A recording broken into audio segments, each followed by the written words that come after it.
മരതകവർണം കൊണ്ടുമെനഞ്ഞൊരു ഹരിതലോകമെനിക്കു തരൂ.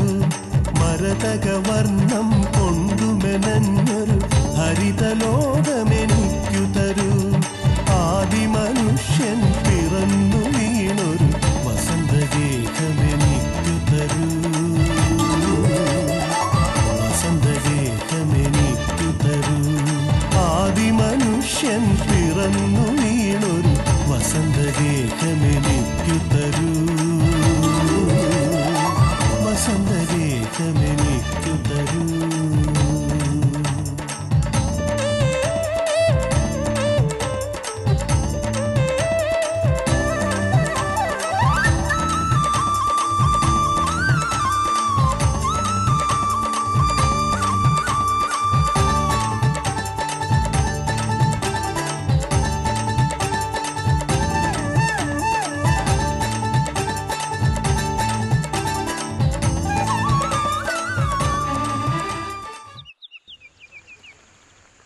ഉർവരത തേടുന്ന തരിശുഭൂമികൾ.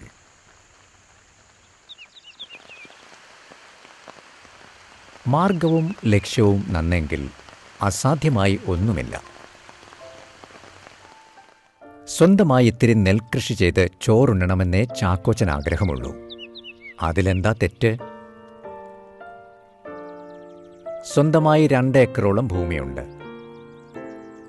തവിട് കളയാത്ത മായമില്ലാത്ത നെല്ലരിച്ചോറ് 100 മേനി പ്രേക്ഷകർക്ക് വേണ്ടി തയ്യാറാക്കി കാത്തിരിക്കുകയാണ് കോട്ടയം കാണക്കാരി പഞ്ചായത്തിൽ പട്ടിത്താനം മണലേൽ ഹൗസിൽ കാർഷിക സർവകലാശാല എക്സിക്യൂട്ടീവ് എഞ്ചിനീയർ MV ചാക്കോച്ചൻ. ഇത് കുട്ടനാടൻ നെല്ലേലയല്ല. നെല്ലുവർഷാചരണത്തിന്റെ ഭാഗമായി തരിശുഭൂമി മുഴുവൻ കൃഷിഭൂമിയാക്കാൻ കേരള കാർഷിക വികസന കർഷകക്ഷേമ വകുപ്പ് യത്നിക്കുമ്പോൾ ചാക്കോച്ചൻ്റെ ഒരെളിയ യത്നം. ആദ്യമായിട്ടാണ് ഈ കൃഷിയിലേക്ക് ഇറങ്ങുന്നത്. ഈ ഭാഗത്ത് മുഴുവൻ റബ്ബർ മരങ്ങളായിരുന്നു. ഞാൻ അതെല്ലാം വെട്ടി മാറ്റിയിട്ട് ആദ്യം ഇതിനെ തട്ടായിട്ട് തിരിച്ച് പല വെറൈറ്റികൾ ഫ്രൂട്ട്സ് ഞാൻ ഇതിൻ്റെ അകത്ത് വെച്ചിട്ടുണ്ട്. അതിൻ്റെ ഇടയ്ക്ക് അപ്പോഴാണ് കൃഷി ഓഫീസിൽ നിന്ന് എന്നോട് പറയുന്നത് ഇതിൻ്റെ അകത്ത് കരനെൽ വിതച്ചാൽ നല്ലതായിരിക്കുമെന്ന്. അപ്പോൾ ഞാൻ അവരുടെ ഉപദേശം സ്വീകരിച്ച് നെല്ല് ഈ തട്ടായിട്ട് തിരിച്ച ഈ ഭാഗത്തെല്ലാം ഞാൻ നെല്ല് വിതച്ചു. ഈ കൃഷി ചെയ്ത് ഇത് വിളഞ്ഞ് അതിൻ്റെ ആദ്യ ആരംഭം തൊട്ട് തന്നെ ഇത് വളരെ ഭംഗിയായിരുന്നു. വീടിനും അലങ്കാരമായിരുന്നു. അതുപോലെ തന്നെ ഇതിൽ കടന്നു പോകുന്ന എല്ലാവരും നിന്ന് ഇതിൻ്റെ ഫോട്ടോ എടുത്തിട്ടാണ് പോകുന്നത്. ഞങ്ങളിവിടെ തന്നെ ഒരു റെസിഡൻറ്റ് അസോസിയേഷൻ ഉണ്ടാക്കിയിട്ട് എല്ലാ വീടുകളിലും കൃഷികളും അതുപോലെ ഈ മറ്റ് മീൻകുളങ്ങളും എല്ലാ കൃഷി ഇതും ചെയ്യണമെന്നാണ് ഞങ്ങൾ അതിനുവേണ്ടി ഒരു അസോസിയേഷൻ ഞങ്ങൾ ഉണ്ടാക്കിയിട്ടുണ്ട്. അതിൽ വളരെ സജീവമായിട്ടിപ്പോൾ ആളുകൾ രംഗത്ത് വന്നിട്ടുണ്ട്. ഞാൻ ഇതിൻ്റെ അകത്ത് കൂടാതെ കുറേ ഞവര വിതച്ചിട്ടുണ്ട്. ഞാൻ ആ ഞവര കൊയ്തിട്ട് എല്ലാ വീടുകളിലും വിത്തായിട്ട് കുറേശ്ശെ കൊടുക്കാനാണ് എൻ്റെ ആഗ്രഹം. അതുപോലൊപ്പം തന്നെ ഇവിടുന്ന് ആവശ്യമുള്ള ആളുകൾക്കൊക്കെ വേണമെങ്കിൽ വിത്ത് കൊടുത്ത് ഇത് പ്രോത്സാഹിപ്പിക്കണമെന്നാണ് എൻ്റെ ആഗ്രഹം.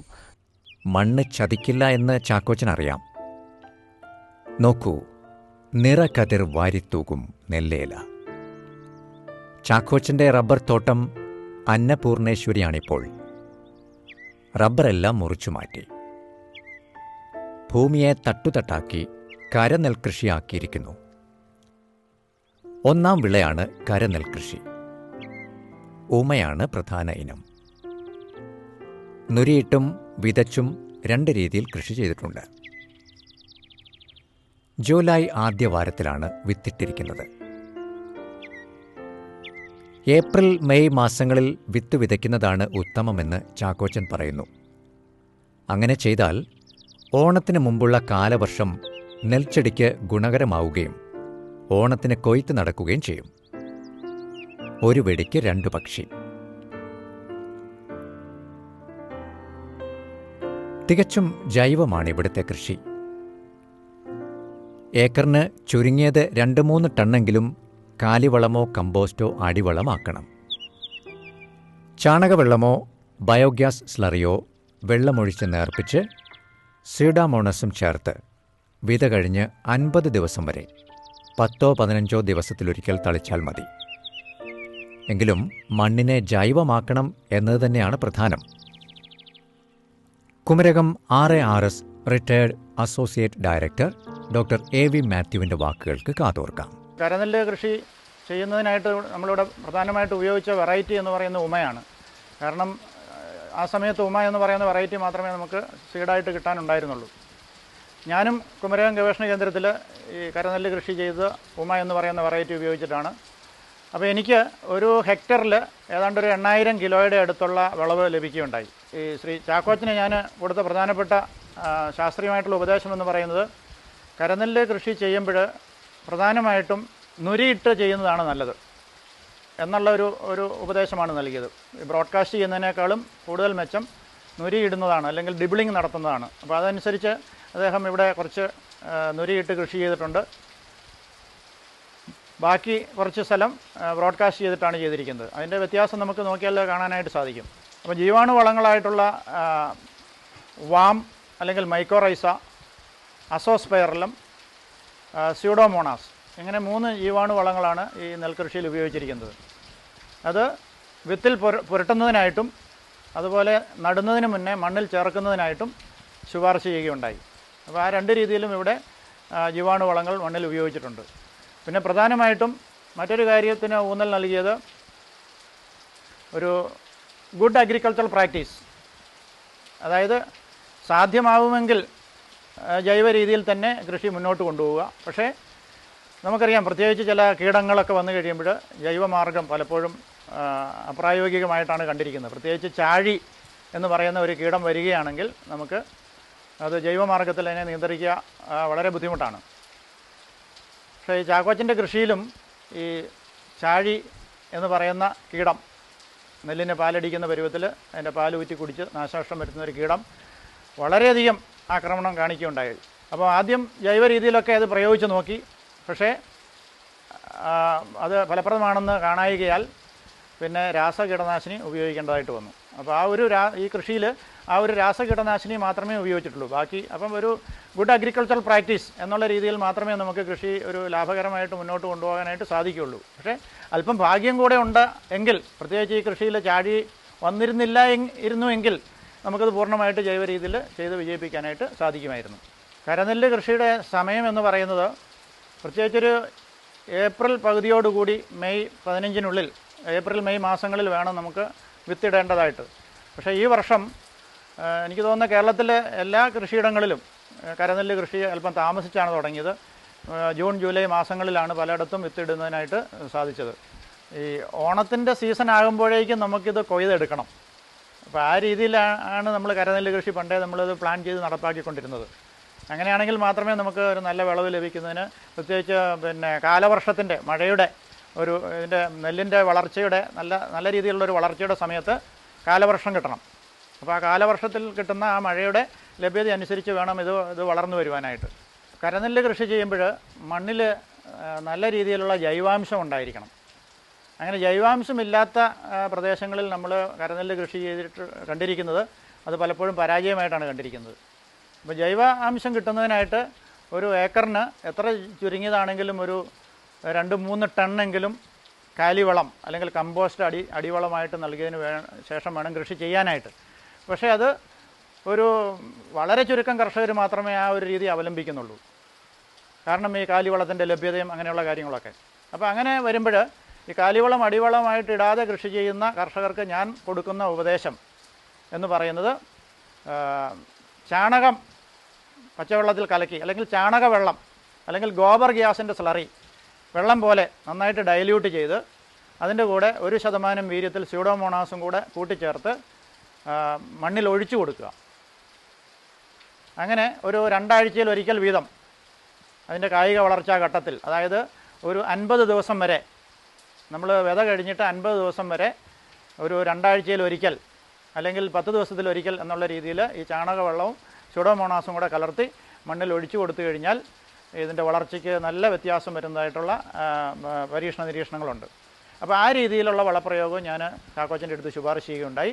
അത് അദ്ദേഹം നൽകുകയുണ്ടായി. പ്രത്യേകിച്ച് ഇവിടെ അടുത്ത് നാടൻ പശുവിൻ്റെ ചാണകവും ഗോമൂത്രവും ഒക്കെ കിട്ടുന്നതുകൊണ്ട് അതുപയോഗിച്ച് പിന്നെ ജീവാമൃതമൊക്കെ ഉണ്ടാക്കി ഉപയോഗിക്കുകയുണ്ടായി. അപ്പോൾ അതിൻ്റെ വ്യത്യാസം ഇവിടെ ഈ കൃഷിയിടത്തിൽ കാണാനുണ്ട്. രോഗത്തിന് ചികിത്സയല്ല, രോഗം വരാതെ കാക്കലാണ് ലക്ഷ്യം. നെൽവിത്തിലൂടെ കടന്നുകൂടുന്ന രോഗങ്ങളും നിയന്ത്രിതമാണ് വിത്തുപരിചരണത്തിലൂടെ. വിത്തിലൂടെ പകരുന്ന രോഗങ്ങൾ തടയാൻ വേണ്ടിയാണ് നമ്മൾ ഈ വിത്ത് പരിചരണം എന്ന രീതി ചെയ്യുന്നത്. ഇതിലേക്കായിട്ട് നമുക്ക് വിത്ത് 1 കിലോ വിത്തിന് 10 ഗ്രാം പൊടി രൂപത്തിലുള്ള സ്യൂഡോമോണാസാണ് നമ്മൾ ഉപയോഗിക്കുന്നത്. ആദ്യമായിട്ട് വെള്ളത്തിലിട്ട് പതിര് കളഞ്ഞ 1 കിലോ വിത്ത് എടുത്ത ശേഷം നമ്മൾ 10 ഗ്രാം സ്യൂഡോമോണാസ് നമ്മൾ അളന്ന് എടുത്ത ശേഷം ഈ എടുത്തു വെച്ചിരിക്കുന്ന വെള്ളത്തിലേക്ക് ഇട്ട് നല്ലപോലെ ഇളക്കുക.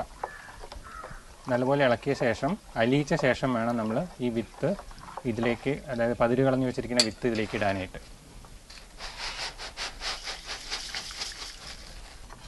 അതിനുശേഷം നല്ലപോലെ ഇളക്കിയ ശേഷം 12 മണിക്കൂർ ഇതുപോലെ വെച്ച ശേഷം വെള്ളം വാർത്ത് കളഞ്ഞ് മുളയ്ക്കാനായിട്ട് വയ്ക്കുക.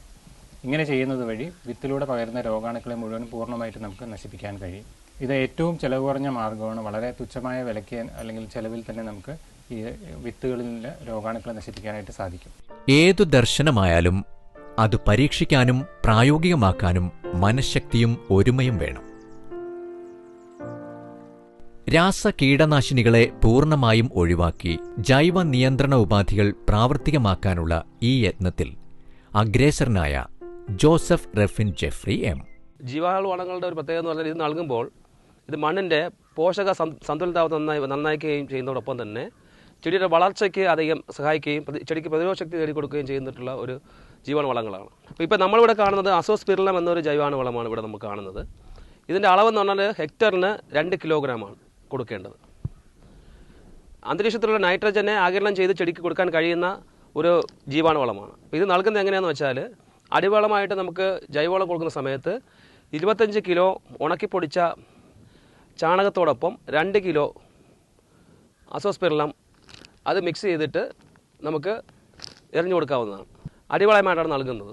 പിന്നെ പ്രത്യേകമായിട്ട് ഒരു കാര്യം എന്ന് വെച്ചാൽ ഈ അടിവളം നൽകുന്ന സമയത്ത് ഇത് കഴിഞ്ഞിട്ട് ഒരാഴ്ച സമയം ഇടവേള കഴിഞ്ഞിട്ട് വേണം രാസവളമോ അല്ലെങ്കിൽ കുമ്മായമോ എന്തെങ്കിലും നൽകാനായിട്ട്. ഇത് നൽകുന്ന സമയത്ത് രാസവളമോ കുമ്മായമോ നൽകാൻ പാടില്ല. അപ്പോൾ ഇതിൻ്റെ പ്രത്യേകത എന്ന് പറഞ്ഞാൽ ഇത് നമ്മൾ ഈ നിലത്തിൽ അപ്ലൈ ചെയ്തതിന് ശേഷം അല്ലെങ്കിൽ ഇട്ടതിന് ശേഷം ഇതിൻ്റെ കോളനി വലുതായിട്ട് വന്നിട്ട് അത് അന്തരീക്ഷത്തിലുള്ള നൈട്രജനെ ആഗിരണം ചെയ്ത് ചെടിക്ക് കൊടുക്കുന്നതാണ്.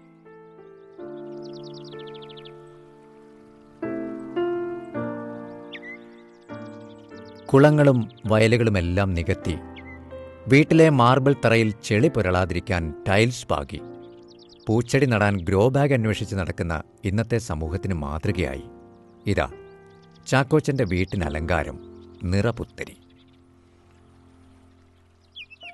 എന്ന് കരുതി ഇദ്ദേഹം നെൽപ്രേമി മാത്രമാണെന്ന് ആരും കരുതണ്ട. ഈറനണിഞ്ഞ ഈ സുന്ദരീ രൂപം മനസ്സിൽ വല്ലാത്ത വിഭ്രാന്തി ഉണ്ടാക്കുന്നുണ്ടോ? സാരമില്ല, മനസ്സു മാറ്റാനിതാ ഒരു പാഷൻ ഫ്രൂട്ട്.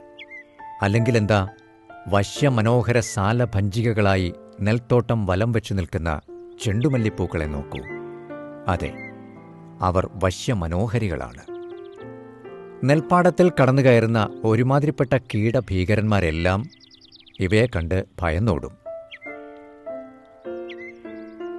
കരനെൽകൃഷിയുടെ ഏറ്റവും വലിയൊരു സവിശേഷത തെങ്ങിൻ തോപ്പിലും അതാകാമെന്നതാണ്. ചാക്കോച്ചൻ്റെ നെൽത്തോട്ടത്തിൽ എന്തെല്ലാമാണ് നമ്മൾ കാണുന്നത്?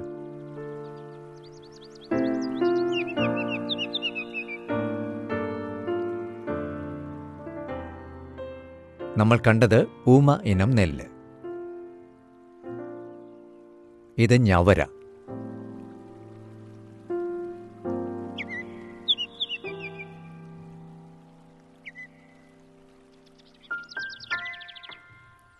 റംബൂട്ടാൻ മഞ്ഞയും ചുമപ്പും.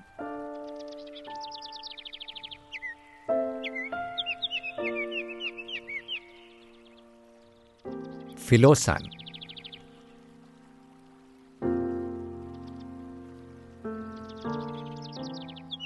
മലേഷ്യൻ അമ്പഴം.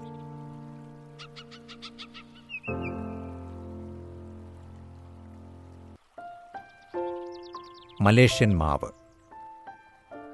ഓറഞ്ച്.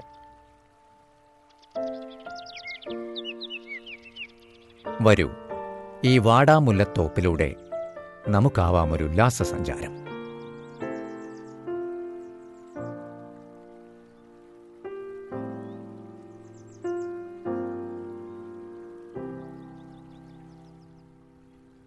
വംശനാശം ഭവിച്ചോ എന്നറിയില്ല.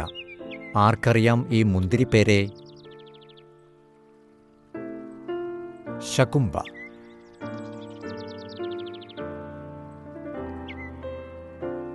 കച്ചോലം.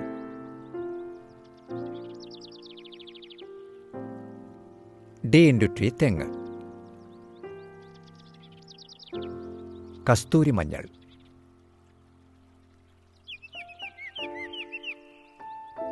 മുള്ളാത്ത. ചെമ്പടക്ക്. ജൈവഭൂമി ആയതുകൊണ്ട് ആശംസാഗീതങ്ങൾ അനുസ്യൂതം ആലപിക്കുന്നു കീരാംകീരികളി വാഴത്തോപ്പിൽ. സുന്ദരിവാഴ.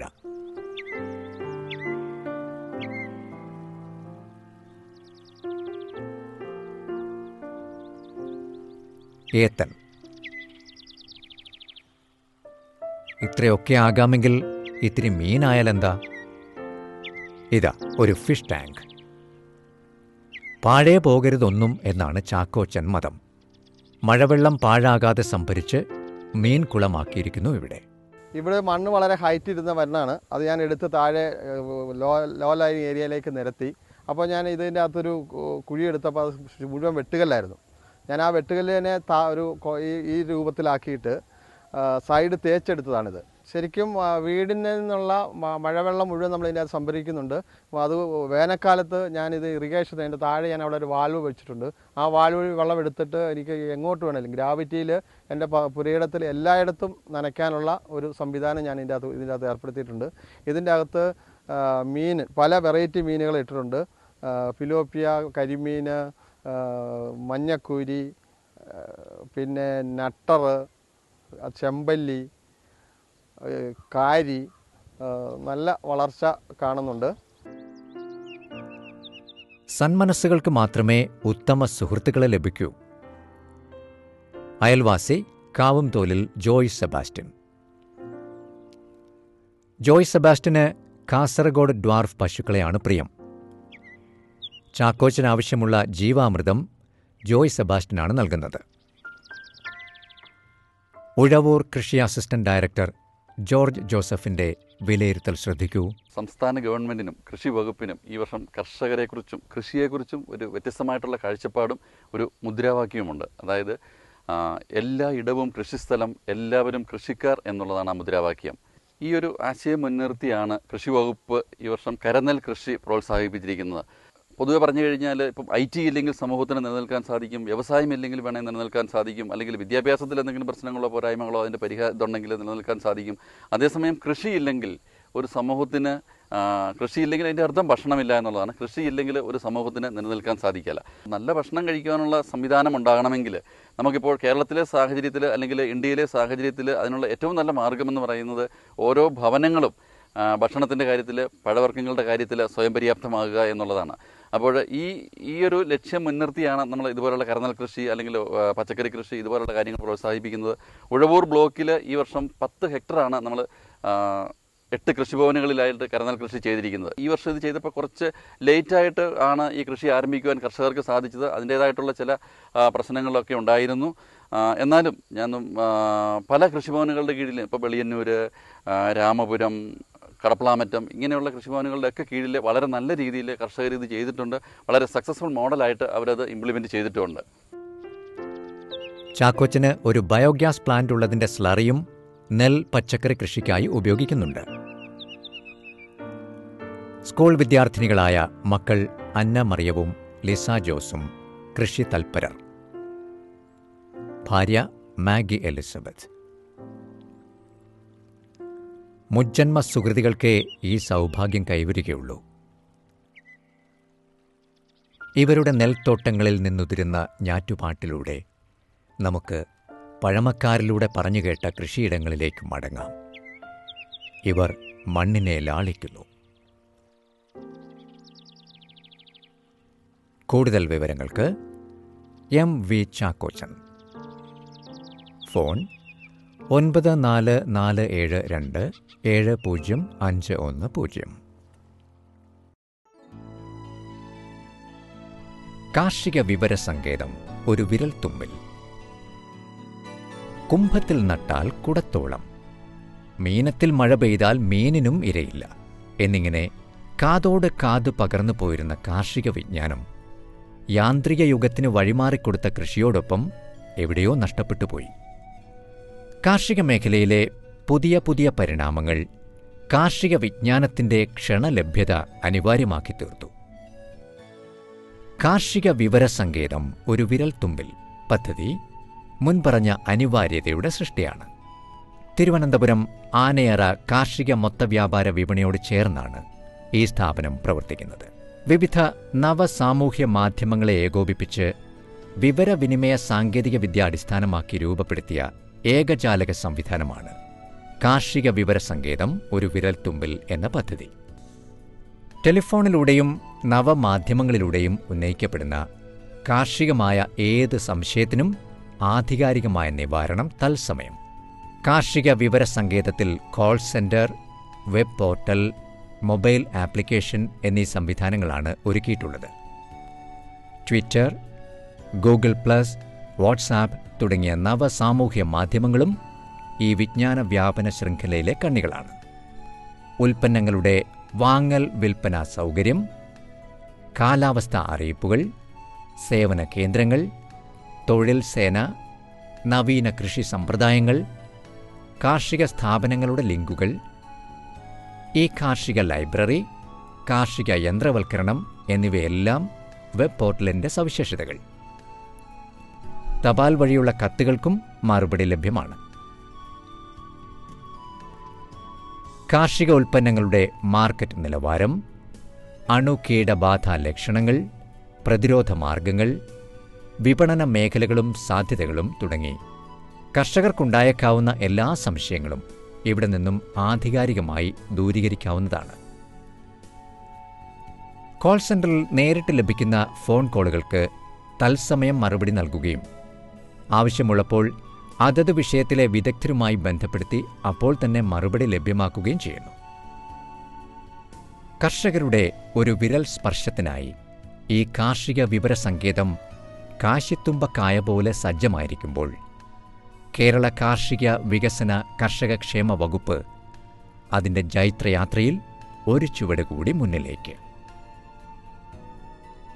കർഷകർക്ക് ബന്ധപ്പെടേണ്ട ടോൾ ഫ്രീ നമ്പർ 1800 425 1661.